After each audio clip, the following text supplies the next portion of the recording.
Welcome to the Bold Analysis, ladies and gentlemen.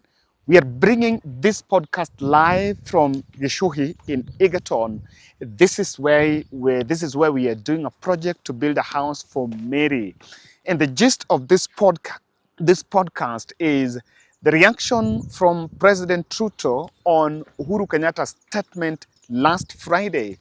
But a more interesting twist is Jubilee MPs trooping behind Rigathi DCP.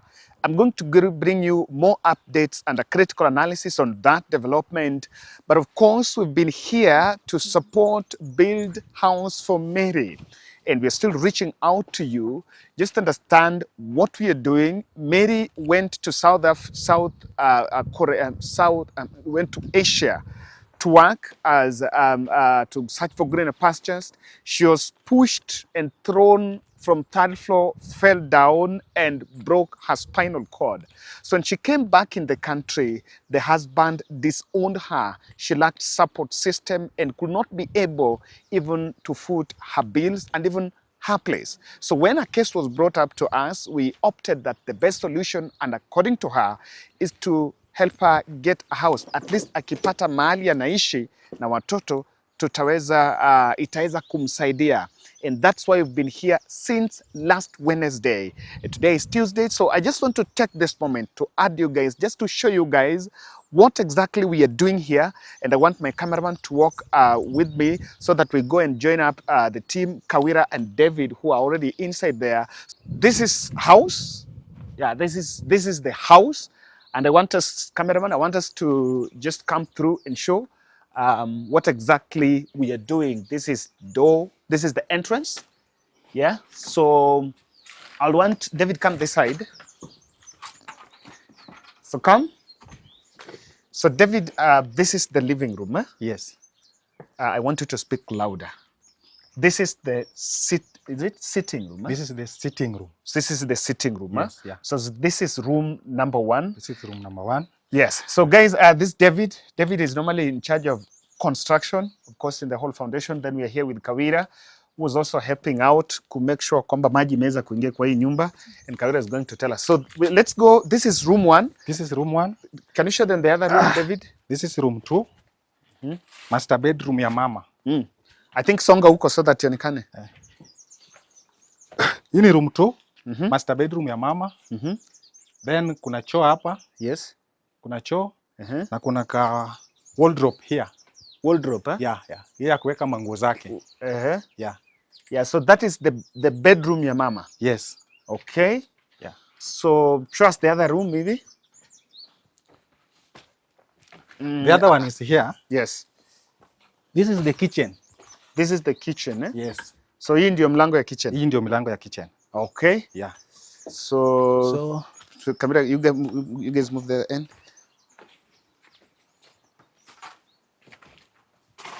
Now this one, this is room 3. Room 3? Yeah. Hii ni bedroom ya watoto. Hii ni bedroom ya watoto? Yes. Okay. Yeah. So what is the plan here? The plan here, this one is choo. Choo. This one is the toilet. Yeah, watoto. Ya watoto. Okay. Yeah. Okay.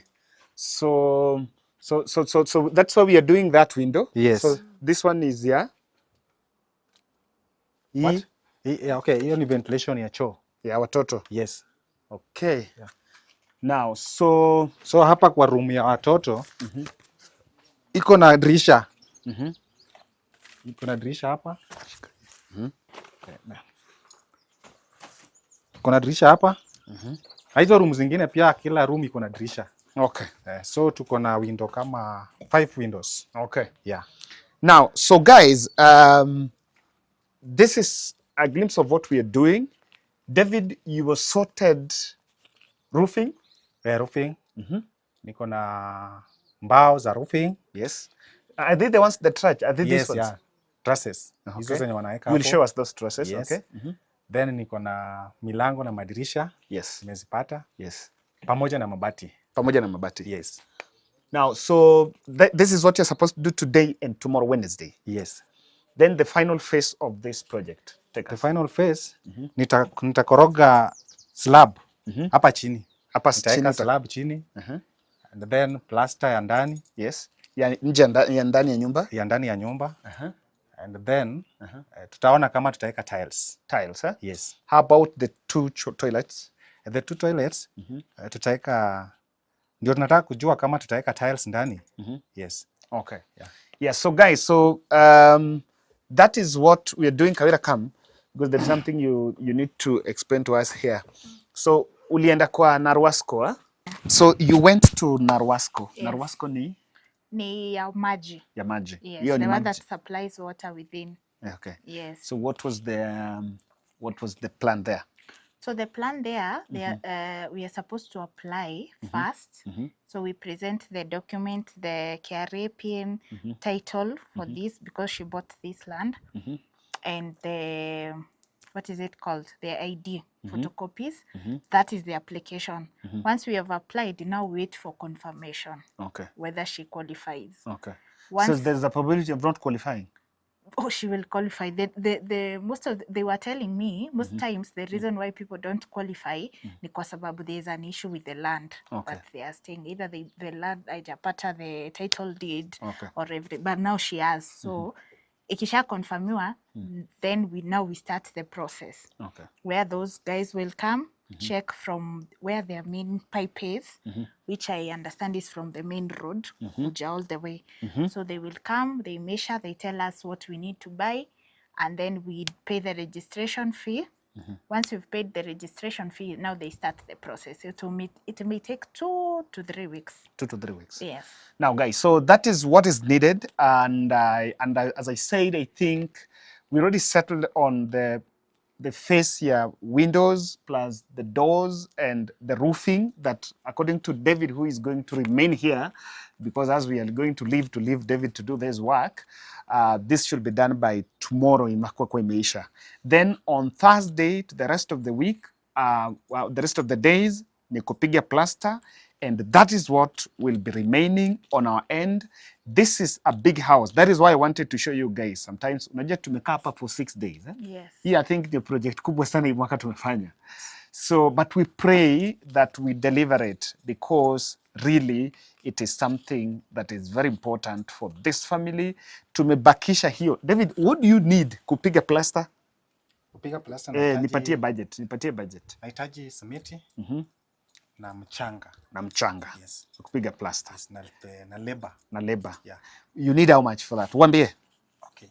Roughly, nahitaji 75,000. 75,000. Yes. Hiyo utapata simiti? Utapata simiti, mchanga pamoja na pesa ya mafundi, labor. So if you get 75,000, we will be sorted. Yes. Okay. So guys, that is what is it, and I think we will wait for that. Akimaliza, we really reach out to you that when we get, now that is what is remaining, 75,000, tutakuwa tumemaliza, alafu tumalizie na maji. David, will you finish this project in the next 7 days? Not really. Nipatie kama 2 weeks. 2 weeks? Okay. Guys, I'm not in charge of this. This is what David have said. So David needs 2 weeks. Kumake sure kwamba umefanya kila kitu mpaka umeweka maji. Because tunataka tu launch kama tumeweka kila kitu. Yes. Okay. Nimesema hivyo kwa sababu ya maji pia iko na process. Yeah. Okay. Mali na mali yanga. Ni jitagwo mimi wajiro. Nyambura. On first born yako. Etagwo Nyambura. Ni etagwo Zieta. One Danieli Njoroge, second born, na heo mutari kuo. Tafadhali mundeithie gwaka na Ngai nĩakũmũrathima. Yes, now. So thank you guys. That's a glimpse of what we were doing, and that is the project we've been doing here, and we continue to reach out to you to support us so that the project can come to its logical conclusion. Jubilee MPs are telling Jeremiah Kioni that the position of attacking Rigathi Gachagua, of course, is not in the spirit of united opposition. And a press briefing by a host of MPs led by Embakasi West Member of Parliament Mark Mwenje is coming at a time you are really asking, what exactly is Jeremiah Kioni up to? And without much ado, I want us to listen to that because we're going to develop this podcast from there. My name is Mark Mwenje, MP, Embakasi West. The sentiments Kioni made, to me, those are his own personal comments. Those are his own personal comments on those matters. We don't know, but more importantly, it is not our party position. You know, we don't mind people speaking out there, but we mind when you speak on behalf of our party. And especially if you're speaking contrary to the comments of our party leader. Right now, we have people who have criticized. We know there are some issues that have had with medical here in the country, as was raised with Linda Mam. Those are the issues that if the SG was speaking about, can be a position because the party leader gave us those positions. His opinion on that matter. But this one and then other issues, it seems there are people in our party who are just, in their mind, it's all about attack the opposition, attack DCP. They're not doing anything else. We cannot build our party by attacking other parties. We can't do that. Even Jubilee itself, if you all remember, was a coalition of parties that came together. The party leader himself said, we will work with like-minded individuals. We haven't decided who that is, but we will work with those like-minded individuals when the time comes. But we cannot be led by people who are just driven by personal vendettas. You're going to destroy our party. Friday we had our NDC, which had two purposes. One, there were some amendments to our Jubilee Constitution. Two was the position that our party leader was giving us following a protracted court battle, which some just ended even barely a few weeks ago. So now the party can make some decisions on its own without having to go back to court. And you heard what our party leader said. It's all about rejuvenating the party and handing over the party to the younger generation. And there are quite a lot of people capable of taking on the leadership of Jubilee, including myself, who is here. Now, obviously, we've seen some comments being made here and there. First thing we want to tell anyone who wants to speak on behalf of the party, regardless of the position you hold, as we follow the position that the party leader gave us. That's the position we stand with. So anybody else who wants to go contrary to the party leader's position in Jubilee, we're not together with you. Now, as that is going on, the conversation about the issues that were raised has caught government red-handed. And I want to demonstrate to you that the reason why you see Mark Mwenje, who was elected on Jubilee ticket and as a Jubilee Member of Parliament, is decamping on the side of DCP, defending DCP, is because government is caught red-handed. And as we go there, I want us to take a minute, and I said we want to make this podcast very useful. Ladies and gentlemen, if you're listening to this podcast, you know that your son or your daughter or your sister, your sibling is Gen Z na hajarejista kuwa voter. Continuous voter registration is going on. Now, this is different with the mass voter registration. The mass voting registration, the mass voters registration is where people move even door to door, mobility of this. Now, continuous voter registration, there is a desk in the constituency office. So you can even facilitate him or her to make sure kwamba ameenda akaregister. We already have 22 million registered voters, and the IBC is projecting 6 million more. That is only possible if you take a step and go to register. So kindly make sure you register as a voter. Even if you want to change your polling station. Kama unataka kuchange, kama ulikuwa na vote Nairobi and you want to go and vote Siaya or somewhere, this is the time. And I know that it is going to be, with this registration, it's going to send a big signal. That's why I said that I will always remind you to register as a voter. Now, I want to demonstrate to you that Kenya Kwanza is in a big crisis. And the crisis is how they navigate the question of transformation. When Uhuru Kenyatta spoke in NDC, the former president spoke about where is the transformation of replacing or rather eroding the gains that have been achieved over the last 10 years with untested schemes while the population is suffering? And today, I wanted to listen to Aden Duale. Aden Duale accompanied the president in Umma University graduation ceremony that was happening today in Kajiado County. And you'll understand there's some factors I wanted to hear when they're actually defending. Uhuru Kenyatta asked about Linda Mama. I wanted to hear the defense of Aden Duale. And this is because never before in our country, your transformation health agenda is as clear as the day and the night.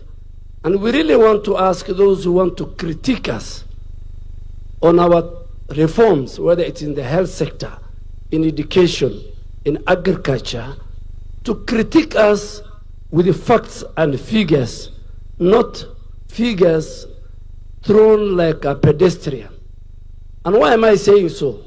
Today, as we sit here, under your leadership, 26.5 million Kenyans have registered to the Social Health Authority with Kajiado County, and the governor is here, over 470,000. When in the previous administration, under the former NHIF, it was only 7 million. So from 7 million to 26.5 million, you'll tell us which one is transformative in the health sector. Today, in 9 months, since Health SHA was formed, Your Excellency, 17.5 million Kenyans visited health facilities. Over 10,000 health facilities. Of these 17.5, 12.5 million Kenyans accessed free primary care paid by the government of Kenya. They went to dispensaries, they went to health centers, they went to sub-county hospitals as outpatients, they went home without paying a coin.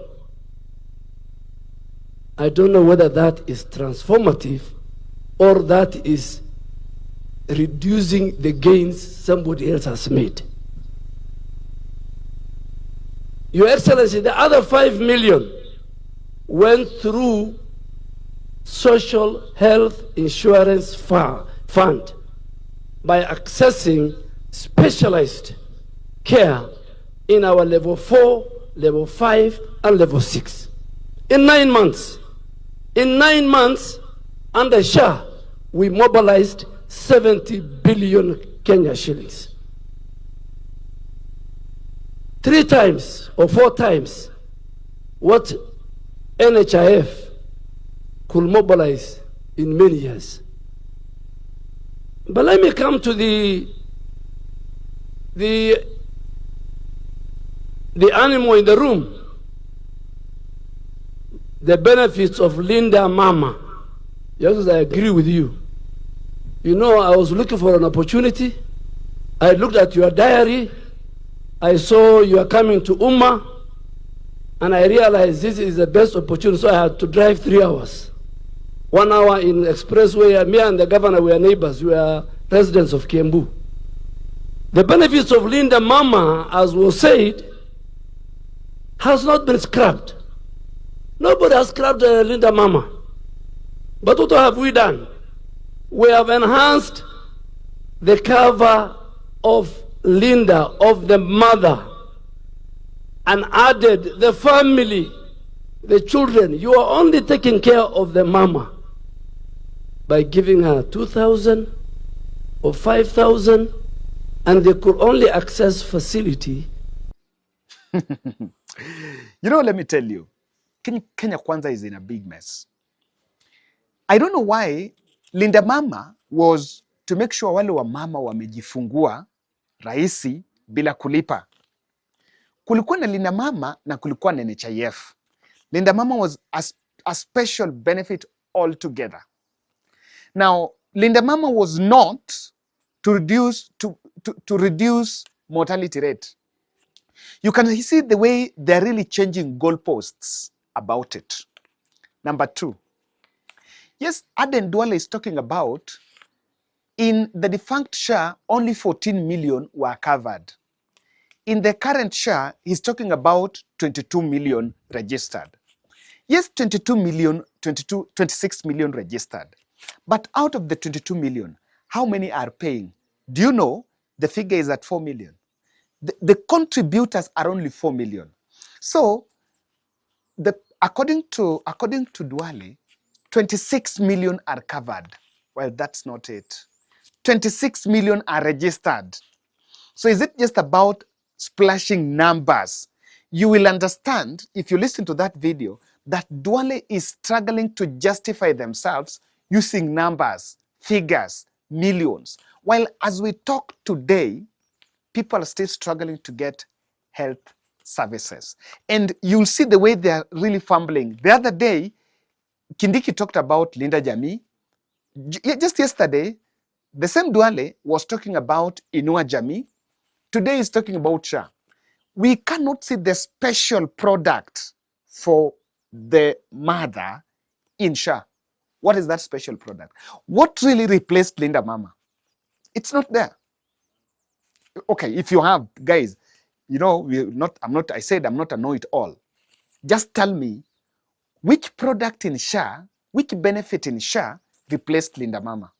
Because to the best of my knowledge, SHA has been said, and SHA is SHA. There are only three: primary health care, and then there is social health fund, which is the SHIF, and then there is the chronic cover. Chronic, which kwa zile magonjwa za cancer na zile zingine. As we talk today, people are still struggling, and it's not like people walk to health centers and get treated out of it. Remember, as we talk today, universal health workers, wale wenye walikuwa kuandikwe, government is yet to employ them on permanent and pensionable jobs. There's still issues of drugs. So you can see how they're struggling. And after that, for the first time, we were waiting for how the president will respond to his former boss. And Uhuru and William Ruto, in his response, was taking a direct swipe, saying, you know, last week he was talking about Singapore before he went to United Nations General Assembly. In his pitch on affordable housing, Singapore did not attend and was not part of it. Today, he's telling the country that, you know, the transformation that we've had is taking us the South Korea way. Now, we are not talking about Singapore. We are not talking about South Korea. The former president, to defend him that we should be a bit magnanimous to him. He did time, led our country, and the Linda Mama program was a great program. We developed it under the Jubilee administration, under the leadership of President Uhuru. We learned a lot from the Linda Mama program, and because of the experiences, because of the lessons learned from the Linda Mama program, we designed the Linda Jamii program, which was an improvement from the Linda Mama program. So Linda Mama was good, Linda Jamii is obviously better. And therefore, it is an improvement. We have another university that is being built there, Kenya Advanced Institute of Science and Technology University. That university in Konsa City here is being built by resources given to us, a soft loan given to us by South Korea. And they've given us a facility of 80 billion Kenya shillings to build the infrastructure, horizontal infrastructure in Konsa, including the university in Konsa. But just imagine, South Korea, which is now giving us 80 billion, in 1963 was exactly the same as Kenya. We had the same GDP. In fact, our GDP per capita was 80. The one of South Korea was 79. The same level of education. We had the same agricultural economy. Today, South Korea's economy is 20 times that of Kenya. And they have lent us money to build the university and the infrastructure in concert. We need to ask us some questions. The difference, where did South Korea get it right? And where did we get it wrong? That's the question we need to ask ourselves as Kenyans, and we need a we need a conversation. We need a conversation as the citizens of this country, because for far too long, and I want to say this in this university, talking to you and talking to my countrymen and women, the people of Kenya, for far too long, we have made peace with the usual, the ordinary, the simple, the average. When other people are doing things differently, it is time. Fellow Kenyans, it is time. Fellow citizens, it is time for us to up our game. I'm telling you. And if there is a message that is not sinking, despite of the state officers parading numbers and cooked figures and amplifying balloon figures about this transformation is not about the numbers that state officers are talking about. In fact, it's only state officers talking about those numbers. But when you go to the ground, those numbers are not seen. You're talking about X million jobs created. You're talking about, I don't know how many mothers delivered on what and what. You're talking about all these numbers. But I think the best way is, can you publish those figures in the website? Verifiable. Something that can be verified. For example, the figures that Duale is giving us. How do the public take? We are talking about this transformation in terms of figures. And the president speaks irritated. In fact, he turns very angry about the fact that people are asking about the transformation. The transformation cannot be in the flowery speeches that are written from State House. The transformation is not in terms of the numbers. The transformation is in terms of the real thing happening for the hospital, the real thing happening. And let me maybe take time and explain. Uko kwa health, kuna SHA. And people still stranded in hospitals. The other day we had a video from Thika level 5 hospitals where mothers are saying wameshikwa kwa sababu wameshindwa kulipa.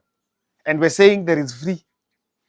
The transformation education funding model, as I talk to you, I was in Egerton here. Do you know that university lecturers are striking? And oh my goodness, see, they are striking now. See, we are saying that, you know, we've revolutionized and things are working. University lecturers are striking. Hawajalipwa pesa because CBA government cannot honor its part of the bargain.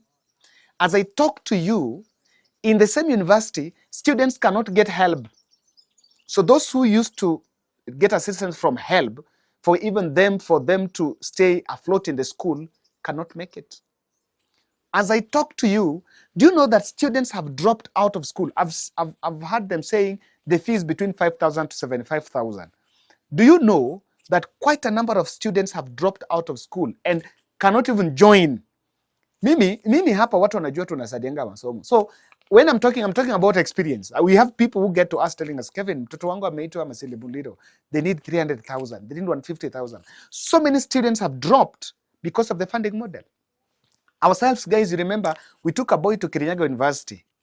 We'll revisit, tutamsaidia mwezi October. 61,000 pending bill iko huko. So hiyo weka hiyo tutamsaidia hii mwezi October. That was our student. So tutamwacha, tutamsaidia. So, and there are quite a number. Let us point at something kwa agriculture. We are talking about fertilizer subsidy. Do you know the production of coffee has reduced from 130 metric tons to 50 this year? Even though our consumption as a country, like coffee, our coffee is sold outside. Upper local, we only consume 5% of the coffee that we produce. So we in terms of these flowery things we are saying, really, the real feel is not there. We're talking about the houses. Has it reduced the cost of mortgage? Has it reduced? And I've heard talking about we have created 5,000, not 5,000, we created around 300,000 jobs, and by the end of the year we are going to create 500,000 jobs. While kazi ikiisha, like sisi sahi tunajenga, tuko na mafundi huku. Hii kazi ikiisha, hao mafundi kuna kazi ingine tunawapatia. Si unless tuende place ingine tuchukue mafundi wengine. And we'll be going to Migori, by the way. So, ladies and gentlemen, we can do much. And I want to tell you why the president is angry about all this. Uhuru amplifies his failure, and he cannot stomach it. What Uhuru is saying is that while we are piloting new things, but we are bordering failure. And that is why the president is very angry. The second thing is this: the masses is not buying. So he sounds like he's forcing people to believe. You know, this thing, after Uhuru spoke, I wanted to see media doing vox pop. People to react, hata in front of hospitals, people to react to what Uhuru said. Tuone, out of 10 people kisimama mbele ya Mama Lucy na kamera, unauliza wenye umetoka, what is your experience about SHA and this and that? How out of 10, how many people will say the government is getting it right? No, it's very simple. Ana usimame kwa kamera mbele ya Kenyatta Hospital. Wenye wametoka nje tu, wenye wamepeleka wagonjwa ama wagonjwa waulize what was your experience. We see if former President Uhuru Kenyatta is lying. And the other issue is the programs are not taking off. Like sawa, tunaongelea SHA, tunafaa kuweka pesa. SHIF ile yenye 2.7% ya salaried, and then the tool that is supposed to assess how those who are in the informal sector are paying. How many has it helped watu kwa informal kuingia kwa SHA? Has it helped? Of course wanaambiwa ukienda hospitali lazima uregister. But after registering, akatibiwa akaenda, is he paying it monthly? Okay? So ladies and gentlemen, Uhuru is pro-opposition. That is causing a lot of troubles. But I think he got it off guard. He caught them off guard, and that is why it's taking that direction. So ladies and gentlemen, thank you very much. I'm actually leaving Nakuru, going back to Nairobi. I'm leaving David. I've shown you a glimpse of this project. Actually, hata hii nimeshoot ndani ya hii nyumba. I've shown you a glimpse of this project. That is what we are doing, and you can see it's a big project. By the way, kama hii mwaka kama project, kama kuna nyumba kubwa tumejenga, hakuna nyumba tumejenga na choo ndani. Na si moja, na ni choo mbili. Sababu mama alikuwa Mary bado ni msichana mdogo, and the kids are also very young. So that's why we were doing this. We are leaving David to do this project. I pray, and it is in my prayer. It is in my prayer that we will not get tired, that we will not give up, that we'll make sure that we bring this project to a logical conclusion. The only thing remaining sasa ni hiyo nini ya kufanya wall, kupiga wall plaster, and you can see it's big. Kupiga wall plaster and the floor, and then we'll connect choo the nini ya nje, alafu tuone kama Mary anaweza ingia. May God bless you guys as we move to that step. Thank you.